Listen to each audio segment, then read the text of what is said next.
Fala pessoal, Shalom no coração, bem-vindos ao nosso devocional.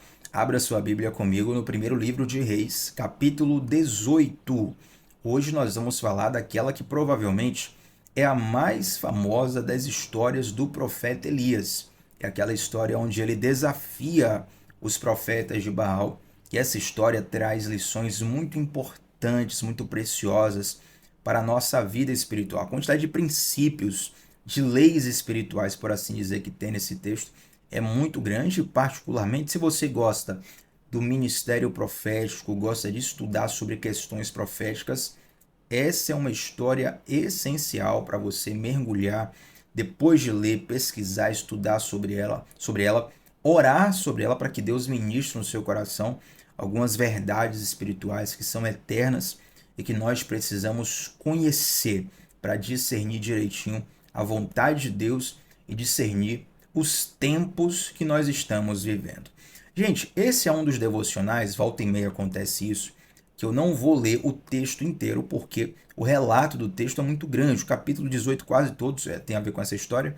E como o relato é muito grande, se eu for ler aqui, por exemplo, 40 versículos, é uma coisa cansativa e provavelmente ninguém vai prestar atenção, tá? Então você tem a Bíblia na sua mão, em sua posse, em sua casa, quando você quiser, para poder ler detalhes da história. Eu vou narrá-la e enquanto eu narro, eu falo alguns pontos que nós precisamos ter como atenção. Afinal de contas, a própria leitura do capítulo já é uma narração em si. Então, qual é o contexto aqui? Você vai lembrar comigo que nos devocionais passados, nós falamos que Elias estava corrido, estava fugido de Acabe e Jezabel. Acabe e Jezabel, o rei Acabe e a sua esposa Jezabel, eles reinavam sobre Israel nessa época. E eles, por conta de uma palavra de Elias, de que não haveria chuva sobre Israel, eles passaram a perseguir Elias buscando matá-lo. Então Deus pede para que Elias fuja para determinados lugares e nesses determinados lugares ele fique ali até que um tempo estabelecido aconteça. Fica cerca de 3 anos e meio sem chover na terra de Israel, até que, num determinado momento, Acabe, ele pega Obadias, que era o administrador do palácio, e ele dá uma missão para Obadias. Ele fala o seguinte: Obadias, já que a terra está muito escassa, não tem onde beber, não tem onde comer, a gente precisa procurar algum pasto, algum pedacinho de grama verde para os nossos animais se alimentarem, senão todos eles vão morrer e aí nós vamos ficar em grande dificuldade. Então vamos fazer o seguinte: vamos dividir a terra em duas. Eles fizeram uma espécie de mapa, né? Não sei como eles fizeram, mas uma espécie de mapa, dividiram os espaços. Eu vou para cá, você vai para lá, e aí a gente vai buscar um lugar que possa haver ali um pasto, um capim para que os nossos animais comam. Detalhe, Obadias, gente, que era o administrador do palácio do rei Acabe, era um homem de Deus. A Bíblia fala que quando nesse mesmo capítulo, quando Jezabel foi perseguir os profetas de Deus, Obadias o esconderam, escondeu cerca de 100 profetas nas cavernas e ele ficava ali secretamente alimentando esses profetas e guardando a vida deles. Inclusive, esse é um dos testemunhos de que Obadias era um homem de Deus, um homem fiel a Deus, porque ele continuou ajudando e servindo aos profetas de Deus, mesmo no momento de grande perseguição. E isso já nos ensina muito, porque nós vivemos em tempos onde a perseguição ao evangelho, ela sistematicamente está aumentando.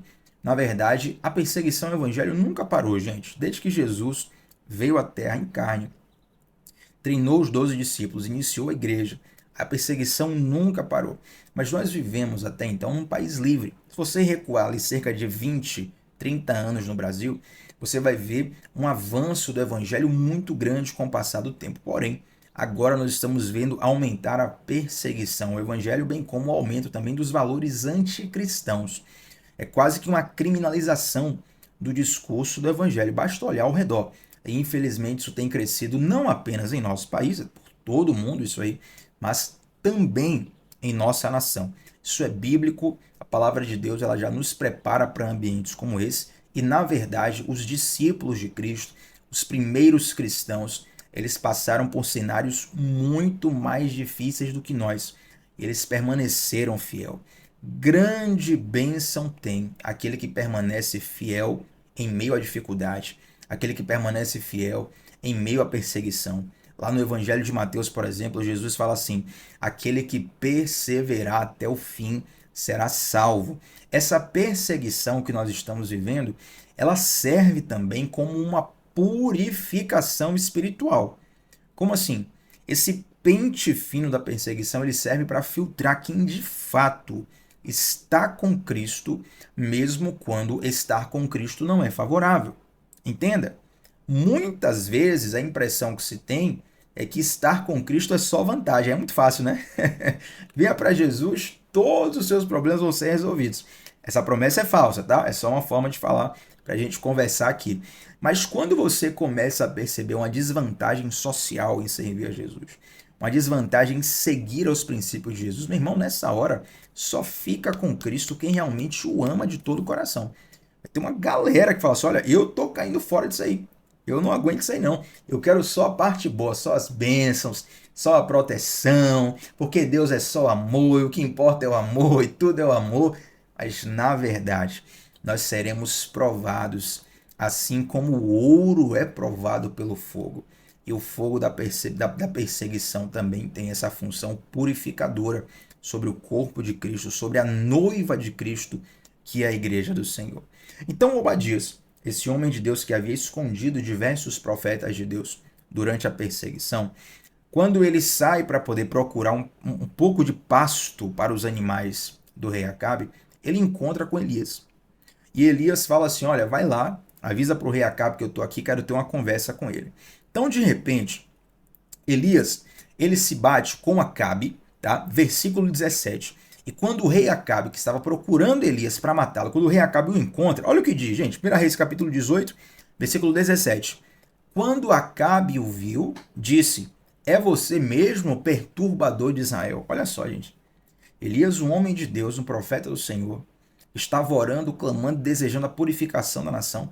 Ele é chamado de perturbador de Israel. Eu não sei se é o caso de alguém aqui, mas tem alguns cristãos que moram com familiares que não é que o familiar não é cristão, o familiar é anticristão, entende?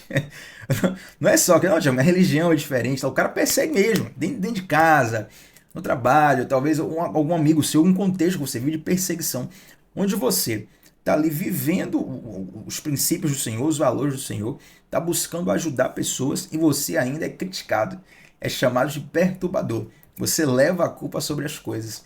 E muitas vezes o inimigo, ele traz esse tipo de falsa acusação para tentar tirar a nossa paz. Só, queridos, a nossa paz, ela excede todo entendimento, porque ela não é dada por homens, ela não é dada por situações, ela é dada pelo Deus que está no céu, mas que também mora no nosso coração. Tem até um corinho de fogo que fala isso, né?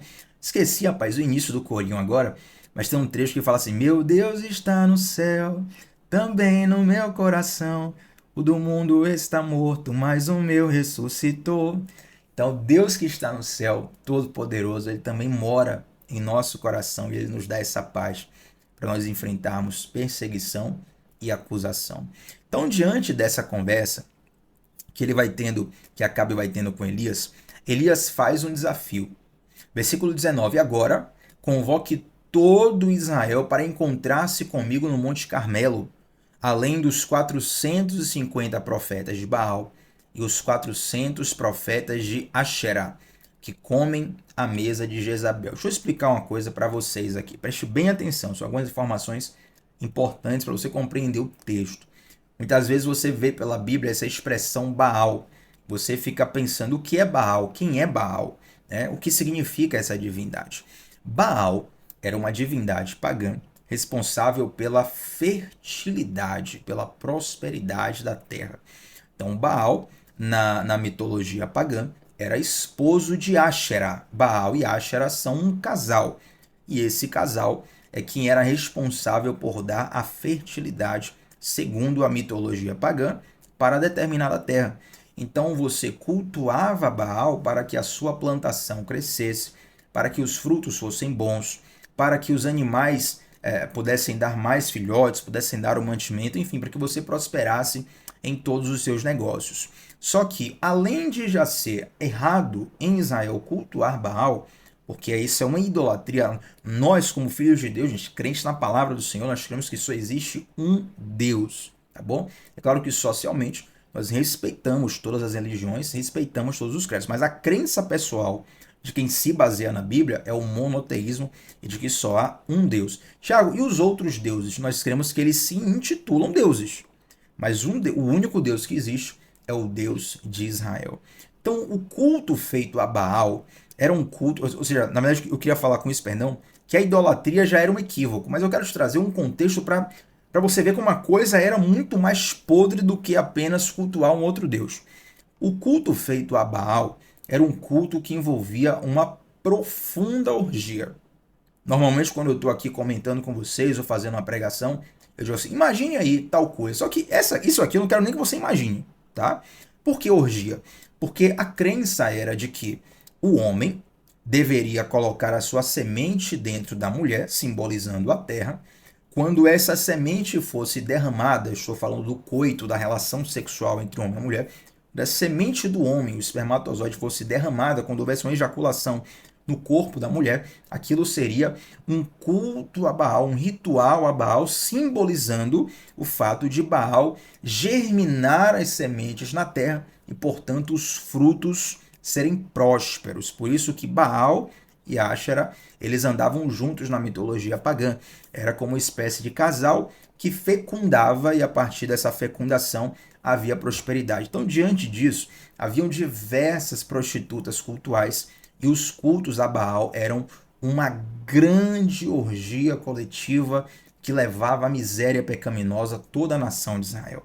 Então, aqui em Israel, nesse momento, existem 450 profetas de Baal, 400 profetas de Áxera, né, que comem a mesa de Jezabel, versículo 19. Esse comer a mesa de Jezabel significa não apenas que eles tinham refeições solenes com Jezabel, que era a rainha de Israel, mas eles também eram sustentados, patrocinados por Jezabel. Jezabel era uma verdadeira inimiga do Senhor e das coisas de Deus. E aí, gente, Elias, ele traz um desafio, né? E no versículo 21, quando ele reúne o povo para esse grande desafio, para mostrar quem era o verdadeiro Deus, olha o que Elias fala no versículo 21.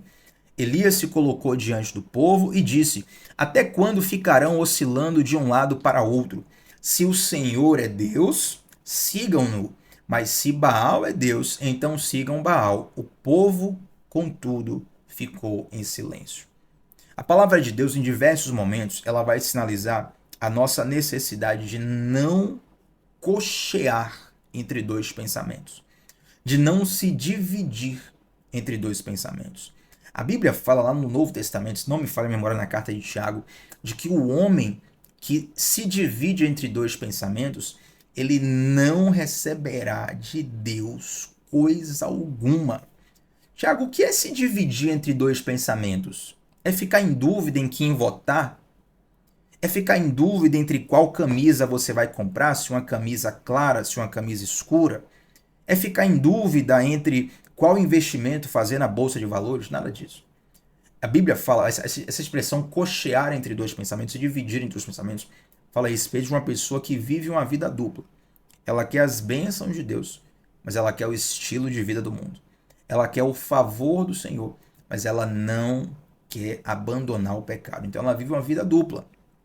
Um dia ela está na igreja, ela busca o Senhor, ela se emociona, ela realmente sente a presença de Deus, se emociona, busca, quer aquilo, e no outro dia ela está mergulhada no pecado e não consegue tomar uma decisão sobre a vida dela. Gente, uma pessoa assim, ela está apenas revelando que o coração dela está duvidoso sobre qual caminho seguir. E Deus não quer só 50% de você. Deus não quer 80% de você, sabe? A gente fala, não, Tiago, olha, a partir de hoje eu sou 95% de Deus e 5%... Tem até aquela música, né? Como é? Aquele 99% anjo, mais 1% é vagabundo. Gente, você quer um cônjuge, assim, uma pessoa para estar do seu lado assim? A pessoa fala, eu sou 99% fiel. 99% eu vou te respeitar, 99% sou todo seu, mas aquele 1%, olha que coisa, entende? Então uma pessoa dividida entre dois pensamentos, ela não entendeu ainda a proposta de Deus. Ou ela entendeu e não está respondendo da maneira adequada. Assim também estava o povo de Israel. O povo de Israel não tinha eliminado Deus. Não tinha, a partir de agora a gente rejeita Deus, não. Só que eles estavam viciados na doutrina de Baal, na forma de culto de Baal e nas falsas promessas de prosperidade de Baal. Ou seja, quem dava a fertilidade era o Deus de Israel. Eles achavam que era Baal e cultuavam Baal. Resumindo, nós precisamos tomar uma decisão em nossas vidas sobre ao qual Deus, o nosso coração, pertence. Gente, Deus não dá ponto sem nó. Se você está aqui assistindo esse devocional hoje, reflita no seu coração. Qual caminho o teu coração está seguindo? Se você for humilde para reconhecer, Tiago, meu coração está seguindo 2 caminhos. Se arrependa hoje. Deus, quando ele dá uma chamada, uma pregação, uma palavra como essa, é para você se arrepender e mudar. Tem tempo de mudança. E quando você muda, você alcança de Deus o favor dele. E aí, então, Elias faz esse desafio com os profetas de Baal. São, fazer a conta aqui, cadê Jesus? São 850 profetas, né? 450 de Baal e 400 profetas de Áxera. E aí ele faz um desafio. Ele fala assim, olha, vamos fazer um desafio aqui. Peguem 2 novilhos. Vocês vão escolher o novilho que você quiser dos 2. O outro fica comigo. Tem 2 novilhos, um para cada um. E vocês vão fazer o ritual de vocês. E eu vou invocar Deus. O Deus que responder com fogo é o verdadeiro Deus. Preste bem atenção nisso aqui. O Deus que responder com fogo é o verdadeiro Deus. Por que fogo, Tiago? Porque fogo era a resposta de Deus com fogo seria uma resposta inconfundível. Entende? Não tem como imitar, não tem como fingir, não tem como colocar uma tecnologia para simular um fogo sendo derramado do céu. Mas preste bem atenção nisso, porque eu vou te explicar por que Elias chamou o povo para o Monte Carmelo. Observe. Os profetas de Baal fingiam que Baal derramava fogo sobre o sacrifício. Como é que eles fingiam? Eles escolhiam determinadas cavernas para fazerem os seus altares. E nessas cavernas haviam buracos, por isso que tinham que ser as cavernas bem selecionadas. Tinha um buraco na caverna onde ficava um dos sacerdotes de Baal embaixo. Então, quando eles davam um sinal, o sacerdote acendia o fogo de baixo para cima, nesse buraco da caverna. Entende? E aí o povo vendo lá de baixo o monte, pensava, olha, Baal respondeu. Então Elias chama o povo para uma região onde não existem essas cavernas, para ver essas simulações, e ele coloca diante de todo o povo, tá aqui, ó, vai ser agora aqui, ó, na frente de todo mundo. Bora ver de verdade se Baal responde com fogo? O Deus que responder com fogo é o verdadeiro Deus. Entende, gente? Por isso que ele chama para o Monte Carmelo e manda o povo inteiro. Ele não quer a cúpula só, não. O povo inteiro vai ver aqui se realmente Baal responde com fogo. Porque haviam essas simulações na cultura pagã que iludia o povo de Israel. Ele ficava só de longe lá, né? Não dava um sinal, o cara acendia o fogo de baixo para cima, o pessoal viu o fogo de longe lá, Deus respondeu com fogo. Loucura. E aí os profetas de Baal começam a invocar o nome do Deus deles, e a Bíblia fala que eles ficam horas e horas invocando, e claro, o Baal não responde com fogo. Baal nunca respondeu com fogo, Baal era um engano, tá bom? E é interessante que, em um determinado momento, versículo 27, você vai ler isso, por volta de meio-dia a palavra fala, Elias começa a zombar deles. Isso aqui não tem nenhuma lição espiritual não, mas é uma coisa engraçada. Olha o que diz, versículo 27, por volta do meio-dia, Elias começou a zombar deles, dizendo, vocês precisam gritar mais alto. Uma ironia de Elias, né? Sem dúvida ele é um Deus. Talvez esteja meditando, ocupando em outro lugar, ou talvez esteja viajando, dormindo, talvez ele precise ser acordado. Então Elias está ali zombando porque ele sabe que Baal não tem poder para mandar descer fogo do céu.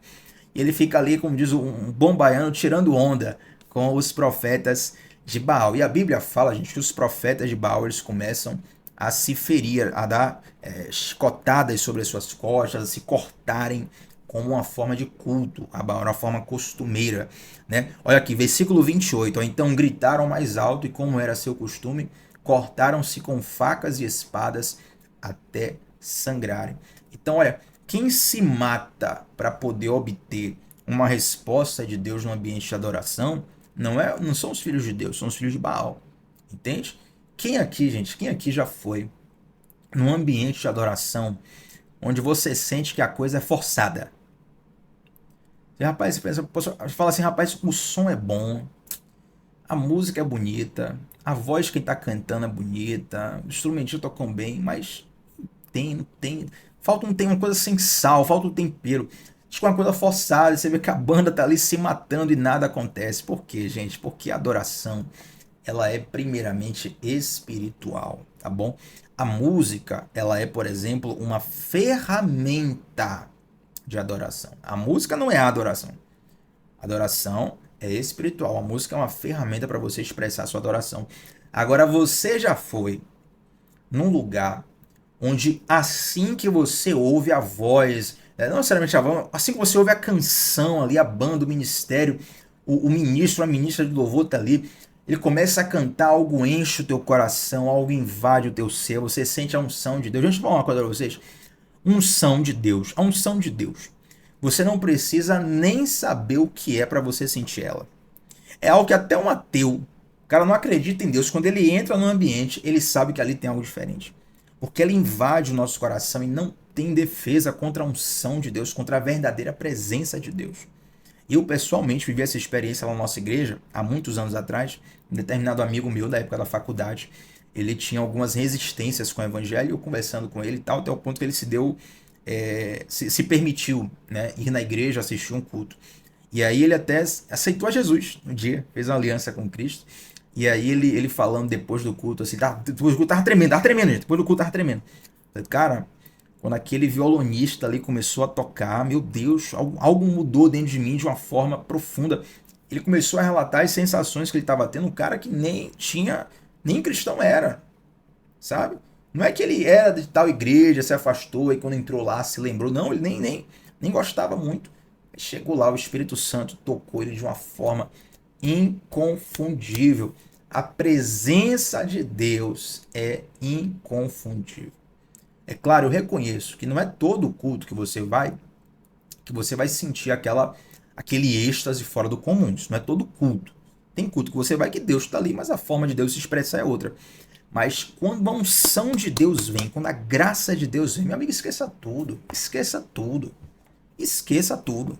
Entendeu? Quando a unção de Deus vem, você não precisa de mais nada. Ele tá ali, ele faz o poder, ele derrama a graça dele. E aí os profetas de Baal ficavam se matando para poder, para Baal responder. Baal não respondeu. Ele chegou a vez de Elias. E já vou terminar aqui, que eu já vi que aqui com o horário já estou avançando bastante. Chegou a vez de Elias. Elias, ele pede para molhar o altar 3 vezes. Molha, ele faz um buraco em volta do altar, molha o altar 3 vezes. E a água que é derramada ali no altar vai enchendo aquela vala. Né? A Bíblia fala que era uma vala que dava cerca de 12 litros, está no versículo 32. Uma vala com capacidade de 12 litros de água. Preste bem atenção. Você vai acender uma lenha na sua casa, assar um milho, assar uma carne, fazer alguma coisa. Você vai molhar a lenha, gente? É complicado, né? Se você molha a lenha, você vai estar danificando ela. Elias molhou 3 vezes para que fosse inconfundível. Ele está mostrando ali, ó, não tem nenhum espetáculo aqui, não tem nenhuma estratégia, não tem nenhuma manha, nenhum macete. O que vocês vão ver é Deus acender o fogo do altar de maneira inconfundível. Então ele oferece o sacrifício e a Bíblia fala que o fogo desce do céu diante de toda a nação, consome o sacrifício e ali chega até a secar os 12 litros de água que estavam naquela vala ao redor do altar. Então só daí você dá para ver a quantidade de fogo que desceu, né? Para poder secar 12 litros de água instantaneamente diante de toda a nação. Gente, sabe o que é interessante? Elias, ele estava ali restaurando o altar da nação de Israel. Você vai ver até, não sei se a gente vai ter tempo na segunda-feira, depois daqui vem a palavra do Senhor que a chuva voltaria. O céu está fechado por ordem de Deus, o céu fica fechado por 3 anos e meio, não chove, uma grande escassez é levada em toda Israel. E aí, de repente, depois que o altar é restaurado, o fogo é derramado, o povo de Israel está prestes a receber chuva. Ouça uma coisa, gente, ouça uma coisa. O primeiro passo que você precisa ter na sua vida espiritual é a restauração do altar. Eu não tenho nenhum curso, né, de batalha espiritual, não tenho nenhum curso online, eu não tenho. Meu, né? Faço o discipulado da nossa igreja, que é no formato online, mas curso meu eu não tenho. Porém, se eu fizesse um curso, quem sabe até um dia eu faço. Inclusive, quem quiser, vai dar um feedback aí. Será que alguém faria esse curso? uma das primeiras coisas que eu ensinaria é sobre a restauração do altar. Esse princípio da restauração, como fazer essa restauração e os efeitos dessa restauração. Enquanto você não restaurar o seu altar, esqueça, o fogo não vai descer. O fogo não vai cair. Não, Thiago, mas se eu fizer isso, aquilo, primeira coisa, restaure o seu altar. Entende? Vamos pegar um exemplo aqui para você visualizar. A restauração do altar é semelhante ao seguinte. Imagina que você quer agora ter uma mudança de vida, você está acima do peso. Você quer, não, agora eu vou ficar fitness, é porque o verão está chegando. Aí você vai, contrata um nutricionista, contrata um personal trainer, vai na melhor academia que você... Você não tem nenhuma dificuldade financeira, você vai na melhor de tudo, tá? É você tá o melhor treino, melhor personal trainer, melhor nutricionista, fez ali sua dieta, todo o calendário para você seguir. Só que você treina duro, você tá firme na academia, mas você se entope de besteira o dia inteiro. Você nem bebe água, é só Coca-Cola, sentiu sede de Coca-Cola. Comida, fast food o tempo todo, nada saudável, só isso. Mas você vai ter mudança? Não vai. Você pode ter uma mudança no primeiro dia, segundo dia, mas não é sustentável. Por quê? Porque você precisa ajustar a tua alimentação. Se não ajustar a alimentação, não adianta a tua rotina. Você sempre vai ficar com muita dificuldade física. Você entende o que eu quero dizer? Quando você restaura o teu altar espiritual, esse é o primeiro passo que você precisa tomar para viver coisas novas em Deus. Tem vários cristãos, várias pessoas que acreditam em Deus, que acreditam na palavra de Deus, que até vão numa igreja, mas estão com seu altar destruído. Enquanto o altar está destruído, o fogo não desce do céu. Tiago, eu quero o fogo de Deus em minha vida. Como é que eu faço? Restauro o altar. E aí a Bíblia fala que quando isso acontece, o fogo de Deus desce, toda a nação vê aquilo, né? Olha o que está escrito. Versículo 39, gente. Quando o povo viu isso, todos se prostraram com o rosto no chão e gritaram: o Senhor é Deus. Sim, o Senhor é Deus. E então Elias, com todo o povo, eles literalmente escarreram os profetas de Baal, os profetas de Áxera. E fala que eles os matam, eles destroem. A partir de hoje, acabou o culto a Baal aqui em Israel. Gente, isso aqui é uma das mais profundas histórias de restauração espiritual da nação de Israel. Algo decisivo, algo que foi à frente de todo o povo, algo muito difícil. Não é todo dia que você vê por aí fogo caindo do céu, não é verdade? E é até interessante que na oração de Elias, deixa eu ver se eu acho aqui, gente, a oração de Elias. Aqui, ó, olha só, olha aqui, ó. A oração de Elias, ó, versículo 37. Ó Senhor, responde-me, que este povo saiba que tu, ó Senhor, és o verdadeiro Deus e está buscando o povo de volta para ti. Eu li o 37, mas a oração começa no 36. Só puxar aqui, ó. Ó Senhor, Deus de Abraão, de Isaac e Jacó, prova hoje que és Deus em Israel, que sou teu servo. Prova que fiz tudo isso por ordem tua. Aquela foi uma oportunidade de restauração espiritual para a nação inteira. E Deus usa esse episódio, um homem corajoso, cheio de Deus, cheio do Espírito de Deus, para trazer restauração por todo Israel. Sabe qual a pessoa que tem que ter coragem para você viver a restauração na tua vida? É você mesmo. É você que tem que ter coragem de tomar uma decisão diante de Deus. Até quando cochearás entre dois pensamentos? Até quando o teu coração vai estar dividido entre dois caminhos? Se você quer receber o fogo de Deus na sua vida, decida buscar ao Senhor e restaurar o altar do seu coração em Deus. Tá bom, gente? Vamos juntos orar? Desculpa aí pelo horário hoje, passou um pouquinho, foi um pouco maior além da conta que o devocional, mas eu creio que Deus falou aos corações. Senhor Deus, te agradeço, Pai, por essa palavra, te agradeço por cada um dos que estão aqui ouvindo, assistindo. Eu te peço, Pai, para que o teu Santo Espírito sopre a palavra nos corações, sopre a palavra dentro da alma, dentro do espírito de cada um de nós. Que todo altar quebrado, ó Deus, seja restaurado a partir de hoje, a partir de uma decisão pessoal que nós precisamos tomar. Em nome de Jesus. Amém. Gente, like no vídeo, seu like ajuda demais.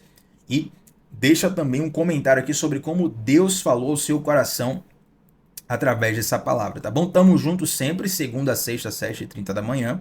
E neste sábado, 7h30, vai ter também aqui um período de ministração musical para você poder ter o teu tempo devocional com Deus também no sábado, tá bom? Segunda a sexta, 7h30, devocionais mergulhando na palavra, e no sábado, 7h30 da manhã, um momento de adoração musical.